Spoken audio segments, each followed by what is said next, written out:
Okay, Sir Ronald Llamas. Boom! Talaga to si BBM. From Magellan Jr., nag-level up na talaga. Keynote speaker of the Shangri-La Dialogue. The First ever first Philippine president. Philippine president and one of the few Southeast Asian leaders, right, who have given this keynote speech. It's a big, big, big deal.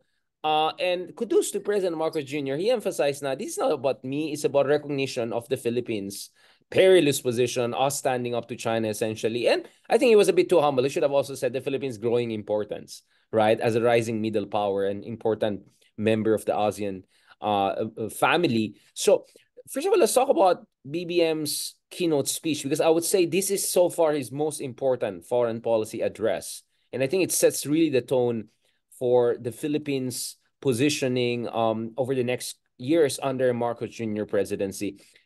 Do you think this is his debut as a global statesman? Again, I know there are many people are gonna raise their eyebrows, but I'm gonna talk about Zelensky soon.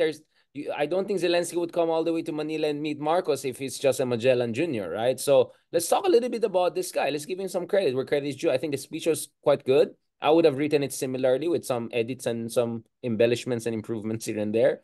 But yeah, pretty okay, pretty good performance. And many people liked it. A lot of people I followed on Twitter, my friends from Australia across the region, they really appreciate it because he also emphasized smaller countries, South Pacific countries. He emphasized the need for not choosing, but who push both superpowers to talk to each other and sort it out. So very responsible statesman. Hindi yung Team America kami, Team China kayo. Hindi. He was very, very nuanced there. What is your understanding of the Marcos moment there? Well, hindi naman actually siya debut dahil marami ng build-up eh. Marami ng smaller debut na nangyari, di ba? For 1.5 years, yung pagiging Magellan niya is by increments ay nabibuild yung kanyang international stature. So it didn't happen overnight. Tapos marami siyang mga first na ginawa, no? Halimbawa, yung meeting niya sa Pentagon, yung several trips niya sa US, yung kanyang trilateral with Japan at saka sa US, no? Yung pagpunta niya sa Naval Command ng US sa Hawaii, no? Hindi yan ginagawa ng mga usual na mga heads of state, etc. etc. So, maraming build up papunta diyan. Maraming mga small parties bago siya pumunta dito sa Shangri-La Forum debut, no? At kaya hindi rin nasorpresa yung mga global leaders dun sa nangyari kahit nag-scale up siya. Nag-scale up siya vis-a-vis China, no? Calling China what it really is, no? A superpower aggressor dito among smaller states, no?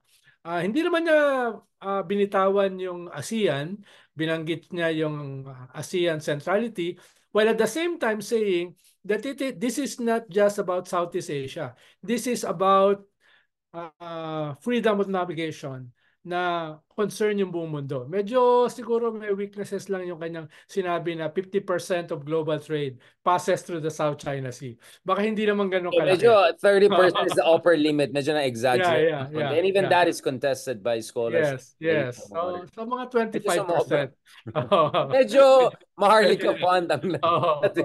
Mga ganun, mga 25 pwede na. Pero well, at least ang point naman ay this is one of the most important sea lanes in the world, no? Yun naman ang mensahe.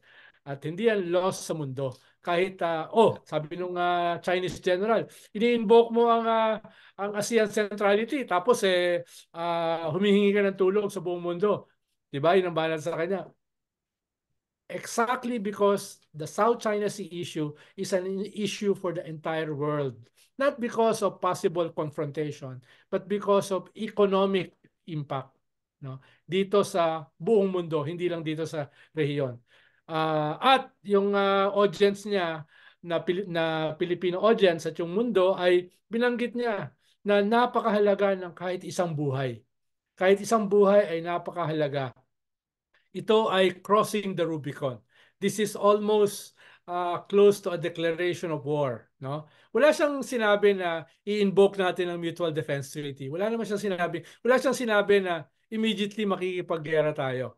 No, na laging sinasabi ng mga detractors at saka ng mga China spokesperson dito, no? Lalo na yung isa, kung babasahin mo siya, nasisiraan ba siya ng ulo? Pupunta siya ng gera laban sa China? Hindi naman yun yung essence ng Ito ba sinabi. yung libel case ba to? Ito ba? Hindi. Yan yung isa, yung Taga Manila Times, no? Oh. Nasisiraan na ba siya ng ulo? Makikipag-away siya sa China. So, ganun. So, yun yung, pero may isa na hindi masyadong napag-usapan na napaka-importanting bahagi ng speech niya. Ito yung dati pang sinasabi ni Justice Carpio. The 1898 Paris Agreement, no? The 1900 Washington Agreement. Yung 1898 agreement between Spain and the United States at yung expansion ng agreement na yon do sa Washington Agreement with the United States, no? Yun yung hindi masyadong nabibigyan dahil siguro baka kinakailangan na mas mahabang paliwanag anong ibig sabihin nun. Pero medyo defining yan dahil siya yung unang presidente na binanggit yan as a basis not only for our archipelagic territory, kung hindi yung territory natin dun sa mga islands outside of the archipelago. Yun yung sinasabi niya. At Ron, I siguro, find that interesting because yeah. that quite contradicts position of JPE and Estelito Mendoza, who worked for his Yes. right? So interesting, Yes. you saw the Marcos foreign policy confidence. I mean, alam ko, batang-bata ka pa noon, but you know, one of the strengths of Marcos Sr. was sobrang kampante siya sa international arena, and he saw himself as a global South leader. I mean, non-aligned movement kind of leader while being a U.S. ally. So he had that kind of dexterity to him. So, but it's quite interesting that BBM essentially made the Justice Carpio position against his own legal, chief legal advisor, and one of the key, of course, essentially legal buffers of the Marcos family. I'm talking about Celito Mendoza, for instance, right? So I find it interesting. I don't know who is the one advising him. How did it get to him? But in fairness, I think BBM deserves credit for that. I would also add, we had Justice Carpio here yesterday, and then kanina rin kausap din natin si Powell on this issue.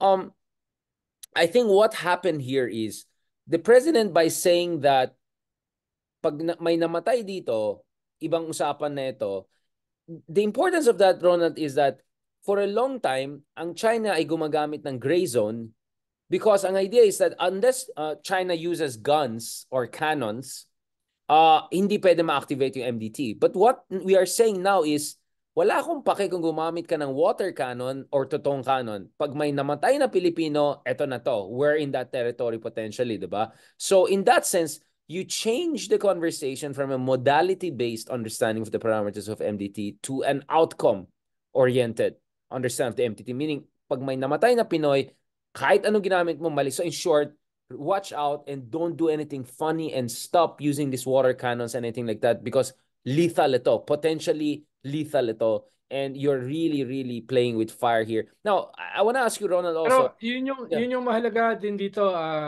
Richard. Ikaw ay isa ka sa mga foremost students at saka experts on geopolitics, no? Pero geopolitics is not just about treaties, eh. Geopolitics is about relationships. It's about decisions.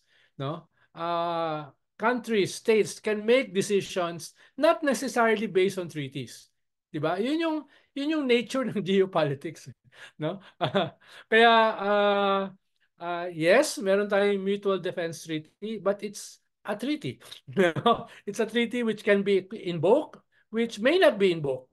But at the same time, there are other factors at play. It's about relationships and about decisions. And domestic Kahit politics.